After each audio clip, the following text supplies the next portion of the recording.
Hello, champs, and welcome to NewtonGATE Academy, where we make your dreams come true. So, how are you, my champs? I hope you all are doing well. So, here I come with yet another interesting video, and today's topic is the Sultans of Delhi. So, are you all ready for today's video? Okay, then let's begin with the video. So, are you all ready to know about the Sultans of Delhi? Okay, let's proceed. First, we will look into the Mongol Invasion. It is very important for us to know that the first Mongol invasion of India took place in the reign of Sultan Iltutmish. Sultan Iltutmish was one of the emperors of the slave dynasty, and the slave dynasty was the first dynasty to establish Delhi Sultanate in India. And the founder of the slave dynasty was Qutbuddin Aibak. Sultan Iltutmish was the son-in-law of Qutbuddin Aibak, who ascended the throne after his decline. In the year 1221, the Mongols under Genghis Khan appeared for the first time on the banks of the river Indus. Mongol invasion on the Delhi Sultanate increased during the reign of Alauddin Khalji and in the early years of Muhammad bin Tughluq's rule.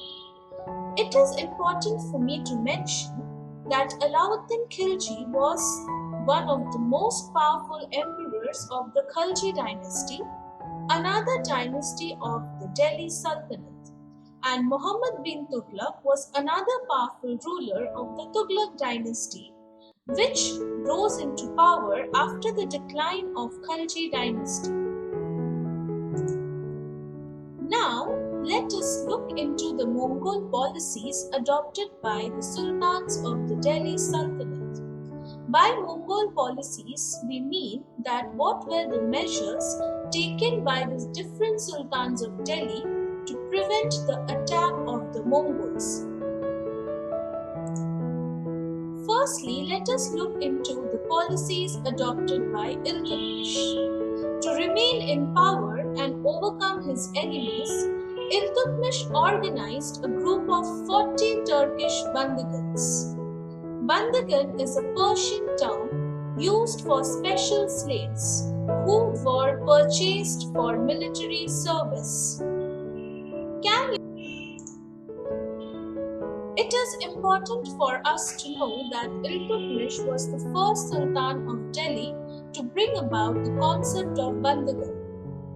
He saved India from a Mongol invasion by wisely refusing shelter to the ruler of Iran, who had been ousted by the Mongol chief Genghis Khan.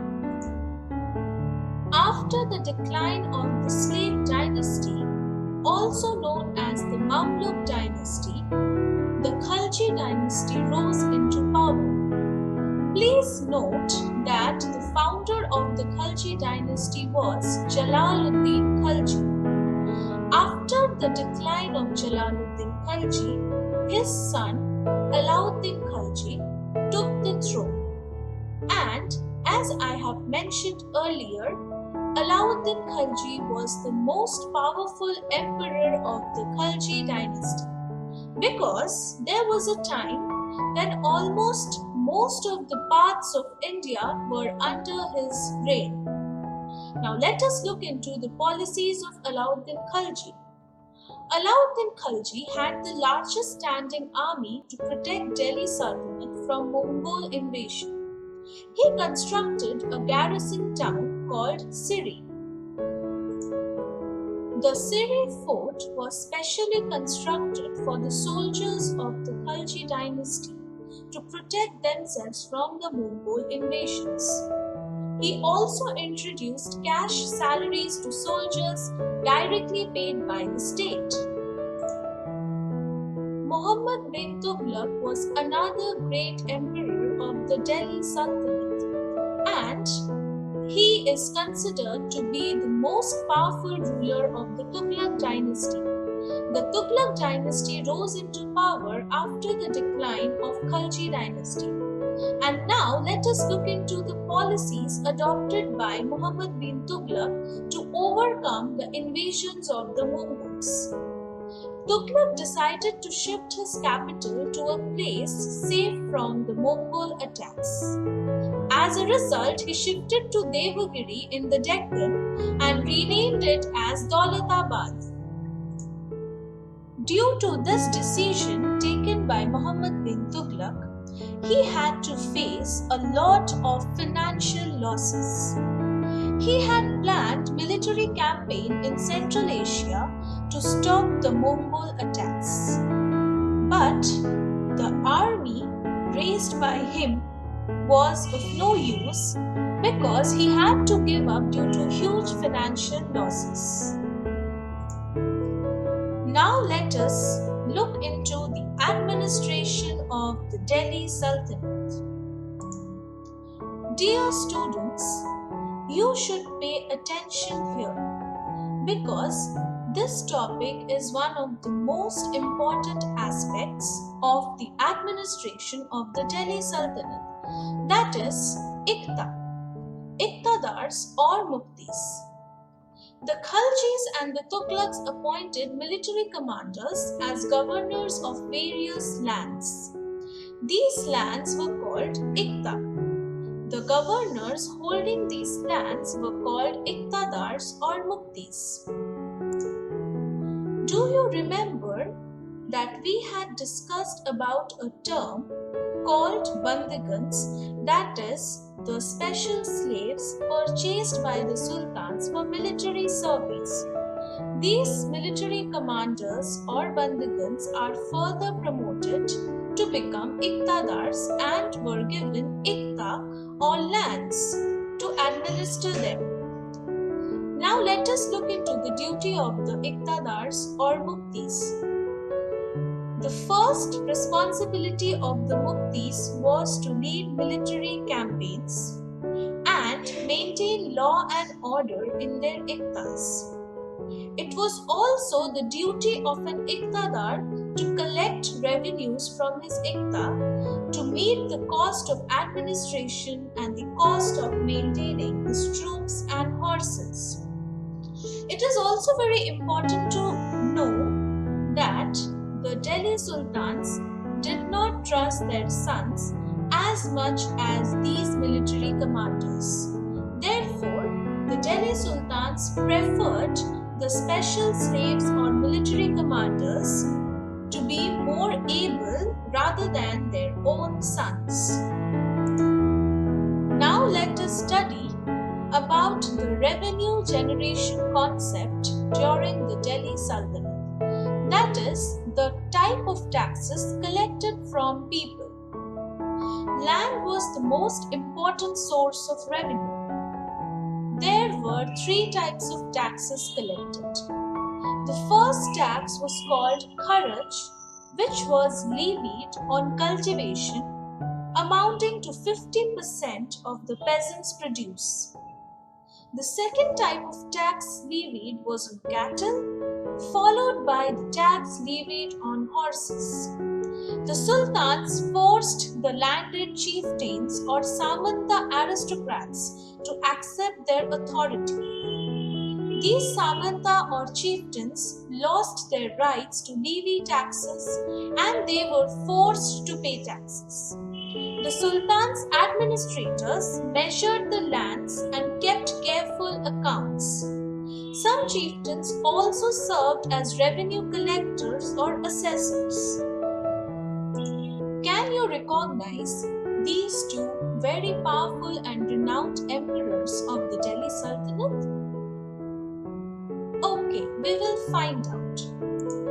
The first picture that you saw was of the great Khalji emperor Alauddin Khalji, and the second picture was that of Muhammad bin Tughlaq's. Now we will do a comparison between the administrative policies of Alauddin Khalji and Muhammad bin Tughlaq, and we will also find out whose policies were the most effective. Alauddin Khalji raised a large standing army, whereas Tughlaq also had a large standing army and he planned to attack Central Asia also. Alauddin Khalji constructed a garrison town named Siri for his soldiers, whereas Tughlaq entirely emptied Delhi of his residence and moved his capital to Daulatabad. Alauddin Khalji on one hand collected tax from lands between Ganga and Yamuna to feed his soldiers, but Tughlaq collected taxes from the same area and levied additional taxes which led to famine. Alauddin Khalji made the decision to pay his soldiers in cash instead of Iqta. But Tughlaq introduced a token currency which was made of cheap metals and were not at all effective. Alauddin Khalji's administrative measures were successful for the cheap prices and efficient supplies of goods. But on the other hand, Tughlaq's measures were flawed and the token currency was eventually called off. Now let us see the beautiful and historical monuments built during the time of the Delhi Sultans. So are you all interested? Okay, let us proceed. These are some of the most famous monuments built during the reign of the slave dynasty. Can you recognize the first picture? Okay, let me give you a clue for this. This beautiful and tall monument is situated in Delhi. Yes, you are absolutely correct. This picture is of Qutub Minar and this was built by Qutbuddin Aibak. The second picture is the ruins of the oldest mosque built in India. It is called the Quwwat-ul-Islam Mosque, which was again built by Qutbuddin Aibak and Iltutmish. And the last and the third picture that you can see is the tomb of the Emperor Iltutmish. Isn't it beautiful? Now let us look into the monuments built during the Khalji dynasty. The first picture which you can see is that of Alai Darwaza. The Alai Darwaza was built by Alauddin Khilji just next to the Qutub Minar. It served as an entry for Qutub Minar as well as the Quwwat-ul-Islam Mosque. The second picture is that of Siri Fort, which was again made by Alauddin Khilji for his soldiers. These were some of the beautiful monuments built during the Tughlaq dynasty. The first picture is that of the Begumpuri Mosque. It was built by Muhammad bin Tughlaq. The second tomb which you can see is that of Ghiyasuddin Tughlaq's tomb. Ghiyasuddin Tughlaq was the founder of the Tughlaq dynasty. Just below that, you can see a picture of 2 coins. These were the token currencies introduced by Muhammad bin Tughlaq. And the last picture is that of the tomb of Firoz Shah Tughlaq. Firoz Shah Tughlaq ascended the throne after Ghiyasuddin Tughlaq, and Muhammad bin Tughlaq was the son of Firoz Shah Tughlaq.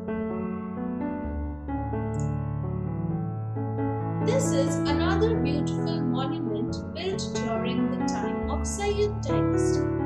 The Sayyid dynasty came into power after the decline of the Tughlaq dynasty. And the picture that you are seeing over here is that of the tomb of Mubarak Shah. The last dynasty of the Delhi Sultanate was the Lodi dynasty. founder of the Lodi dynasty was Bahlool Lodi. And the picture which you can see on the left hand side is of Sikandar Lodi. He was one of the powerful emperors of the Lodi dynasty, but he was not as powerful as Muhammad bin Tughluq or Alauddin Khalji. The first monument which you can see is called Mot Ki Masjid, which was built by Sikandar Lodi. And the picture just below that is that of the tomb of Sikandar Lodi. The picture at the extreme right hand side is that of Ibrahim Lodi. And Ibrahim Lodi was the last emperor of the Lodi dynasty. After his death, the Lodi dynasty declined, and that also marked the decline of the Delhi Sultanate. I hope you liked today's video. So, do not forget to like, share and subscribe our YouTube channel, NewtonGATE Academy. Till then, take care and bye-bye.